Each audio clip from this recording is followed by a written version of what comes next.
Hello hello, good afternoon everyone. আজকে আমি আবার একটা ছোট্ট মিনি ব্লগ নিয়ে তোমাদের সামনে চলে এসেছি। তো এর আগে একটা মিনি ব্লগে দেখিয়েছিলাম যে আমার বাবা আমার শ্বশুরবাড়িতে এসেছে আর আমার মা অনেক কিছু আমাকে পাঠিয়ে দিয়েছে, সেই সব দেখিয়েছিলাম। তো এখন যখন আমার বাবা চলে যাবে আবার আমাদের বাড়িতে, তো তখন আমি কি কি আমার বাবাকে দিয়ে দিলাম সেটারই একটা ছোট্ট একটা মিনি ব্লগ। আশা করছি তোমাদের সবারই ভালো লাগবে। না না আমাদের এখানে আছে তো, আমি কথাটা বুঝো না কেন? তো এই তো কলার কলার মোচা আমাদের মোচা, এখানে আছে। তো দেখতে পেলে শুনতে পাচ্ছ নিশ্চয়ই। আমার বাবা বললো এইসব লাগবে না, আমার বাবা আসলে কিছুই নিয়ে দিতে চায় না, কিন্তু তবু আমি জোর করে কিছু কিছু জিনিস দিয়ে দিচ্ছি। আসলে দিতে ভালো লাগে, তাই সব মেয়েরই এটা ভালো লাগে। তো আমার যেহেতু শ্বশুর এই কলা বাগান আছে আমাদের, জানোই, তো সেই জন্য আমি কয়েকটা ছোট ছোট কলার চারা দিয়ে দিচ্ছি। তো আমার বরকে বললাম যে কলা গাছের চারা দিতে, কিন্তু ও বলল না, ওরকম যে গোড়ার থেকে যে বেরোয় ওইটা দিলে নাকি গাছ হবেই।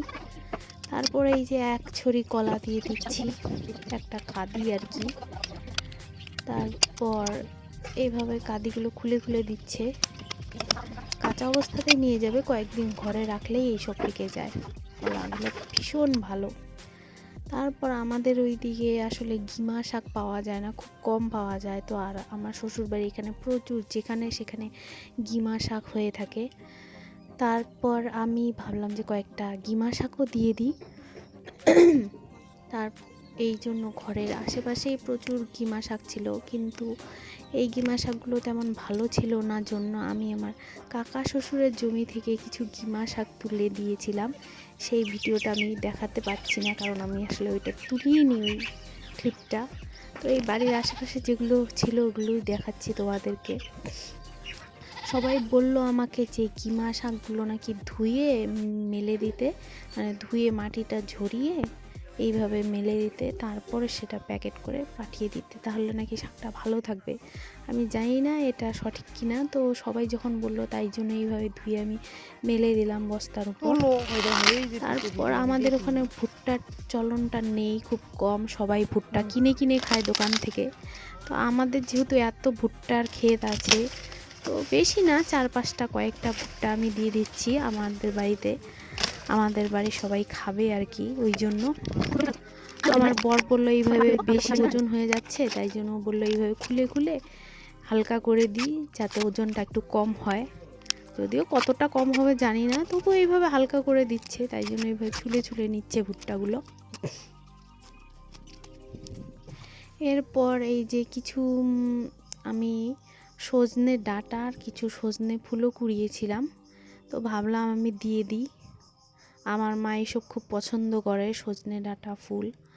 আর আমাদের এখানের বিখ্যাত হলো তুলাই পাঞ্জি চাল। তো আমাদের ঘরে কিছু ছিল তুলাই পাঞ্জি, তো ওখান থেকেই অল্প কিছু দিয়ে দিলাম বাড়ির জন্য। এটা আতপ চাল তুলাই পাঞ্জি, একটা আতপ আর একটা সেদ্ধ, এই দুটোই দিয়ে দিলাম অল্প অল্প।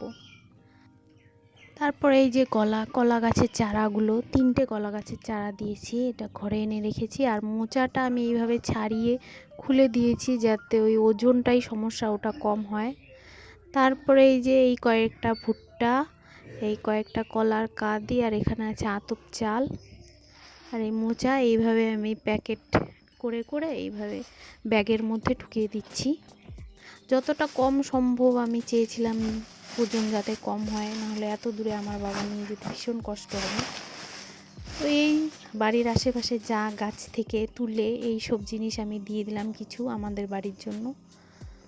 তো এই ছিল আজকে আমার একটা ছোট্ট মিনি ব্লগ। তোমাদের সবার কেমন লাগলো অবশ্যই জানিও। টাটা।